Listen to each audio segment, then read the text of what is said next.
Are you coming back to school with me? We could have done it all so easily. Hi, my name is Craig Thompson-Wood. I'm your host on Teaching with Board Games, here today to take a look at Cellulose by Genius Games.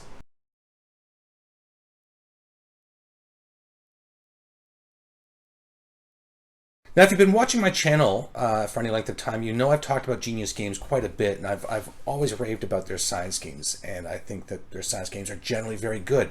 Does Cellulose live up to the hype? You may have also watched the video about Cytosis, which is the animal cellular biology game. This is the cellular biology game about plants.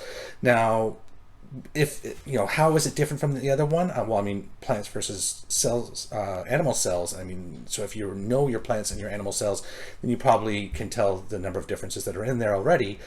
As a game, are they very similar? Well, let me take it to the table and I'll show you how it's played. Now, if you've been watching my channel for any length of time, you know I've talked about Genius Games quite a bit, and I've always raved about their science games, and I think that their science games are generally very good. Does Cellulose live up to the hype? You may have also watched the video about Cytosis, which is the animal cellular biology game. This is the cellular biology game about plants. Now, how is it different from the other one? Well, I mean, plants versus cells, animal cells. I mean, so if you know your plants and your animal cells, then you probably can tell the number of differences that are in there already. As a game, are they very similar? Well, let me take it to the table and I'll show you how it's played. So what I have set up here is a 4-player game of Cytosis. And so what's important to note is on the board here, it shows if it's for a 4 to 5 player game or a 1 to 3 player game. So just make sure before you start setting up all the pieces that you have everything on the right side. So as you're setting up, you're going to give 3 of these little beaker tokens to each of the players in their own color. So there's yellow, white, blue, pink, and there's also purple. I find it helpful to sort the components into this comes with the game. You have these different component trays, so you can put your carbon dioxide, water, carbohydrates, ATP, your proteins, and your hormones in these different containers, just to make it easier to take out when you need them. For a 4 to 5 player game, you're also going to have 2 of these gray beakers here. And these are some helpful tokens that you can put out, or either you can even distribute them to the player. They're just to remind you of the things that you need to do at the end of the turn. So it doesn't matter what order you do them in. I just put them up there like that as a reminder to me to look at those each time I do that. You also put out a deck of cards, and if you like, you can give the action cards out to the players as a reference for what they can be doing on their turn. Now, I'm not going to be going through a whole how to play this because it's an involved game. There's quite a lot going on here. But what I find so fascinating is how it all ties into the sciences and the things that are going on. Each part of the board where you're activating things has a name of the part of the cell. So that way you're starting to learn the function of what it's doing. And I'll go into that a bit more later. So besides the main board here, you also put the player's tokens here, and you see I have one of each player's color token there. And you put one here on the bottom one where it says 0 water. And then there's one up here. Let me take this off.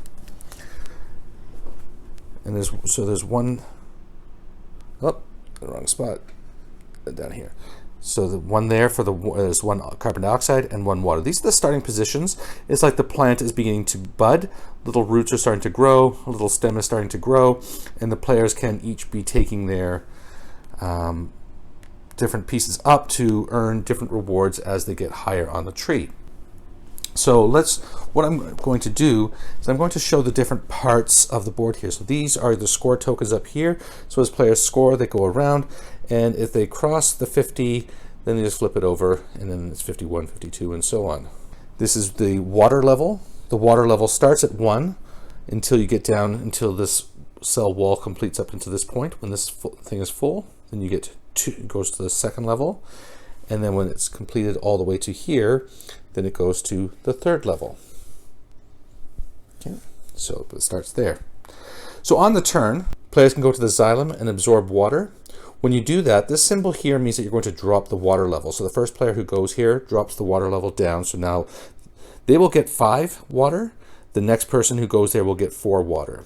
Now you can also put water into the central vacuole, and I'll explain that in a moment. Then there's the stomata.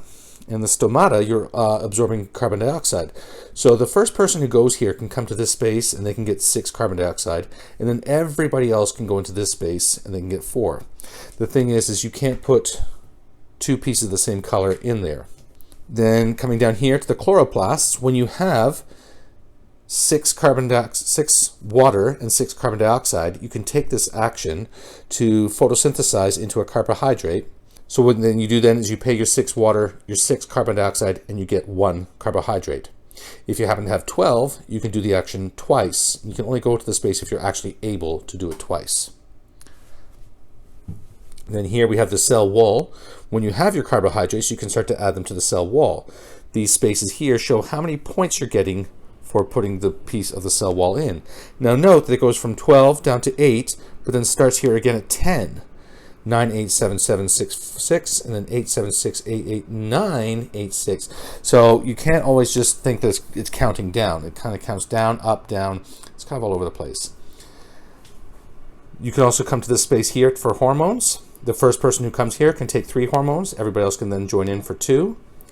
You go to the ribosomes. That's at the cytoplasm.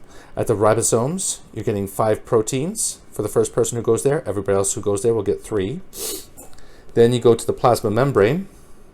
In the plasma membrane, you can either go to the top one and you're growing up, or you go to the roots and you're growing your roots. So you're either growing your stem or the roots. And in order to do that, you need to pay the associated costs. So here, to move up to this one, you need 1 hormone. To go up here, you need 1 hormone. But if you went from here and went out to this leaf, you're going to need 2 hormones. Now, once you've gone out off the main stem, you can't go back and then up. You're stuck in that spot. So you have to be conscientious of that, and that's the choice that you're making. But this shows your new reward. So people who come here, for example, will get 4 carbon dioxide at every sunrise phase, the beginning of every turn. Plus, they'll have the opportunity to photosynthesize into a carbohydrate if they have enough water and carbon dioxide. Sometimes some of these things will have a exclamation mark. It shows a one-time effect. So for here, when you come to this space, you need to pay 1 hormone and 1 carbohydrate, but you get 2 points one time. Here you get 1 card, you get 8 points, 5 points, and so on. Coming down, you're getting more and more water, so the roots are soaking up the water. So here, this is adding to the vacuole. Remember I said before you could add water to the vacuole. Again, I'll come back to that one. Sometimes you can get proteins, adding more to the vacuoles, and you get 1 times of points, or in this case, 1 time of water. Like I said before, if you come out to this one, you can't come back and then down again. So you have to be conscientious of the decision you're making when you choose to branch off, or you're going down to the main route as far as you can go. Now, players are not limited, so if the pink player is already on this space, there's nothing saying that the blue player can't join them there as well. You can also come to these spaces here to get cards, and these cards have different effects. Now, anytime you play your action on a turn, you're also allowed to play 1 card after your action is done. So you don't have to, but it's always that option that you have. But you first need the cards, and this is one of the ways to get the cards. So here, if you come here, you get this one for free.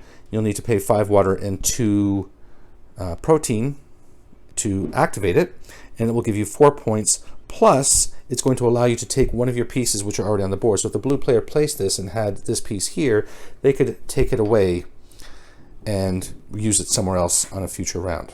One way to get a free card is to come up here to the nucleus, where you pay 1 carbon dioxide. 1 player takes it. They take the first player token. This is the first player token. Shows this thing here, the plant cell. And you also get 1 bonus card, and you just draw that straight from the deck. Now, the central vacuole here is water storage, And as I said, when players are taking water from here, they have the option to put some in here. So let's say the pink player had put 2 there, and the yellow player had put 3, and the white player had put 6, and that player put 1. So when the night phase comes and you're going through your tokens here, when you come to the one with this, you're looking here and you're seeing who has the most. So in this case, the white player has the most. So they take one of these tokens and they add it to their supply for the next round. So they now will have 4 actions in the next turn. Plus they're going to move up the space. They're going to move 1 up on the space, and they're going to get 1 point for that. So then that goes back to the supply. The second most person, which is this one, has 3, so they are also going to go up, unless that was the yellow player. So the yellow player is going to go up. The yellow player will also get 1 point, and then the yellow player will get the second flask to add to their collection. So those 2 players are going to have 2 actions, 1 extra action each next turn. These 2 players don't get anything, but these water cubes don't leave the central vacuole, so it'll make it easier for them to be the leading player next time around. Now, taking a look at the cards here, I talked about this one already, the one with the flask, so you can take your flask back. This one, at the time that you do it, you choose the top one here, and that means you take a card. So once you pay your ATP and 2 protein, you can take that card. And this little red cube here means anytime you play another card, you're allowed to activate this one by paying a protein. So if this card's already been, say the yellow player already has this card, so we put it here, and then next turn they play this card, well, they can now pay an extra protein and get 1 more card again. So they can, from now on, they can always pay 1 more protein to use that power again. Now, some of the cards are going to have this symbol, where it's a sun with something. So where it has the sun symbol during the daytime phase, when you're doing all your collections from your plants and things, that's what happens in the daytime phase. You are going to be able to get that. In this case, you're going to be able to use any of these cards that have that symbol. You're going to be able to activate in the daytime phase. Plus, it gives an extra scoring thing here. For every card you have, it's going to give you a bonus point. This one, you're getting points for how much carbon dioxide you're collecting on the stem side. So if if you get that card, you want to be focusing on going up here, because at the end of the game, that's going to be worth 8 points. So each of the players takes their turn. They take their actions through the board. They're collecting their resources, trying to generate a strategy of how they're going to earn their points. At the end of the turn, then the game puts down 1 piece of the cell wall here. And players can be doing that too. So like I said, as the game goes on, players can be putting the cell wall down. And earning points as they do so. When it reaches this point, the water will move up to the next level. And so now players, when they take the water square, will get 6, and then towards the end of the game, they'll be getting 8. Once this whole thing is completed, that is the end of the game. The game ends immediately after that round is over. Players will tally up their points, and whoever has the most points is declared the winner. And like I said, that's a very quick overview of Cytosis. I'm not really going too deeply into the rules for it. There are some really good rules videos out there, and I would suggest checking them out if you're looking for a how-to play. I just wanted to give you a sense of the game, so if you're looking at this as an educational tool, maybe you get a sense of what's involved in it and how it might be used, and I'm going to take you now to the report card to talk to you more about that.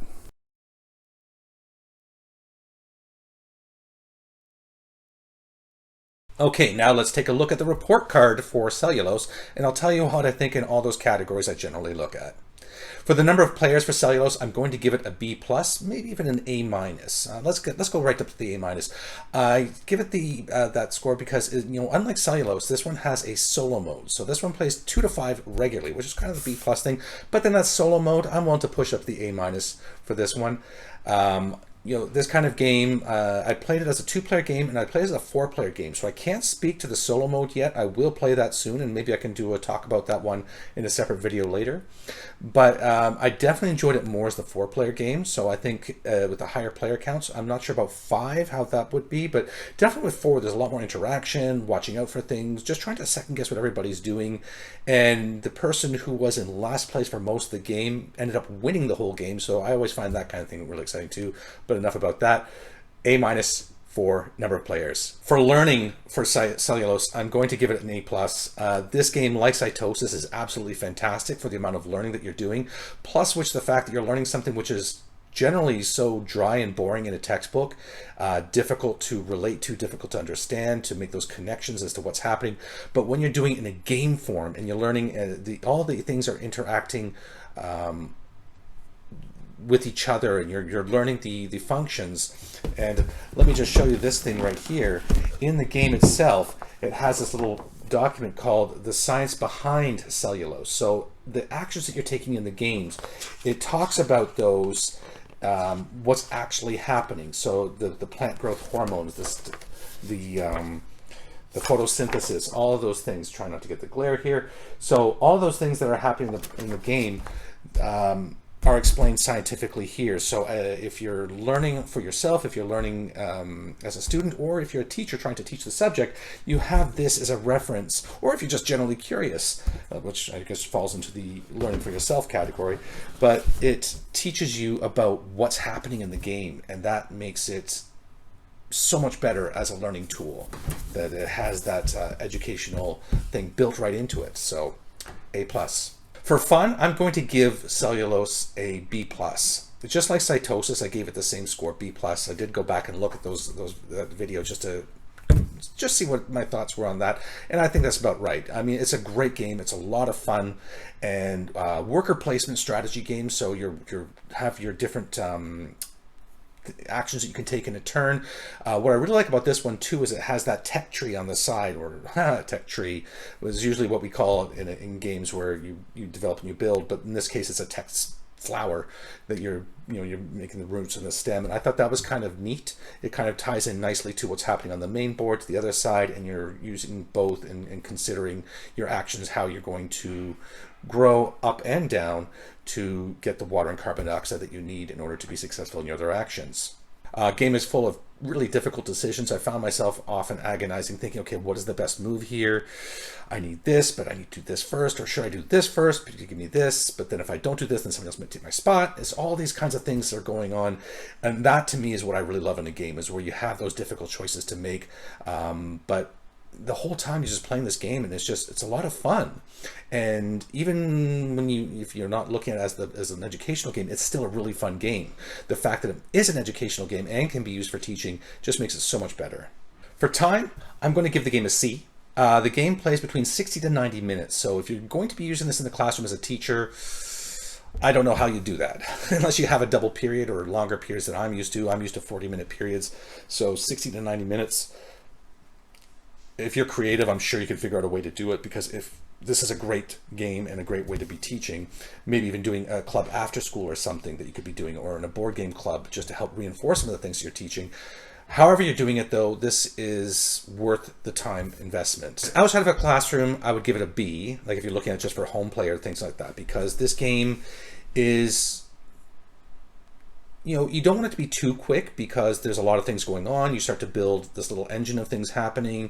You're gaining resources here, gaining resources there. Now I can do all the things I need to do. In the late game, things are really coming together. But likewise, you don't want it to be too long, because it just starts to get boring. So I think this game really hits kind of that sweet spot. So B for outside of school, C for inside of school, overall C+. So I'll modify the mark for that, and that's what I'll say for the time for Cellulose. And for cost, I'm going to give this game an A. And I apologize if you're coming and watching this game watching this video after you've watched the Cytosis video, because Cytosis I gave the cost a C, and I gave it the C strictly based on the fact I was thinking about it for classroom use. And that's not really fair, because I've been talking a lot about your replayability and things like that. And like, is this game replayable? Well, yeah, until plants start having different cell structures, this game is going to have relevance for sure, and educational relevance for sure. Plus, which is just a really fun game. So to say that it's not, you only can play it in situations like that, that's kind of limiting on my part. And so, I mean, for the fact that it's so educational, the fact that it's so replayable, the fact that it's just a fun game, I think that however you're looking at it, I think this game has for what you're getting in here, the elements of the game, the design of the game, the educational value of the game, the fun of the game, I think you're going to get a lot of money's worth out of it. It's going to be, like, I got this as a Kickstarter, so it's not in retail stores yet, but it will be soon. And if it's like Cytosis, it's going to be somewhere around $40. So I think for a game of this caliber, I think that is a very good cost. But then what pushes that A category is all the other things stacked on top of it, that it is just has so much value in there and so much replayability, which to me, as I say, always a big consideration, because if you're only going to play a game once, then it's a waste of money, no matter how cheap it is. But in a game like this, which you are almost certainly going to want to play more than once, it starts to become more valuable. Then when it has the educational component in there as well, it's great value. So that's why I give it the A. And in retrospect, in hindsight, I think Cytosis should have got the same. Okay, let me take you to my final thoughts. So Cellulose definitely lives up to the Genius Games name. It is a wonderful game. It has so many great elements going on there, so many great mechanics. Is it very similar to Cytosis? Yes. It has similar things happening, because it's a game about cells, but this game is about plant cells versus the animal cells.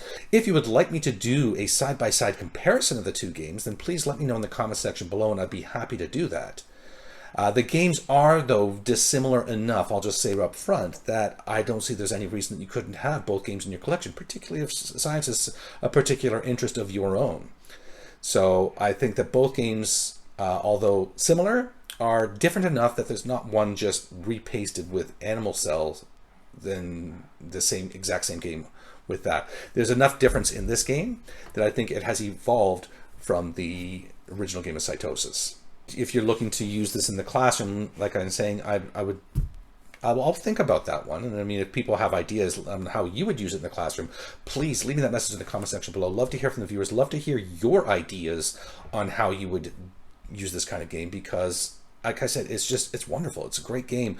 If I had been learning, if my teachers had used games like this when I was in school, I would have been taking science through high school, whereas I just sort of dropped out. I did my grade 10 science, that's all I had to do, and I stopped it there. But if this was on the curriculum, for sure, I would have still been there. I would have taken it all the way. So if you are new to the channel, then what I'm doing is I'm putting out content on a weekly basis around topics of gamification, game-based learning. I'm reviewing games like Cellulose and Cytosis, talking about their educational value and how teachers and parents and students can use them to help bolster our learning, to help bolster our pedagogy through the use of gamification.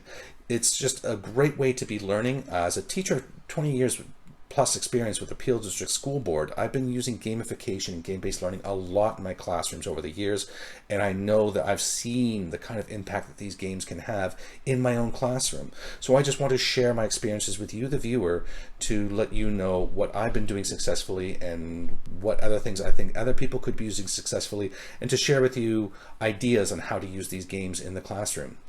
If this sounds good to you, then please remember to hit like and subscribe down below, even the little bell icon to indicate when new content is coming out.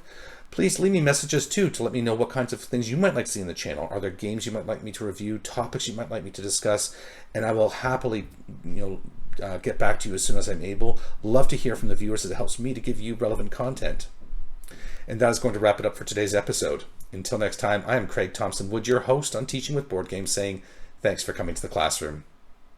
Are you coming back to school with me?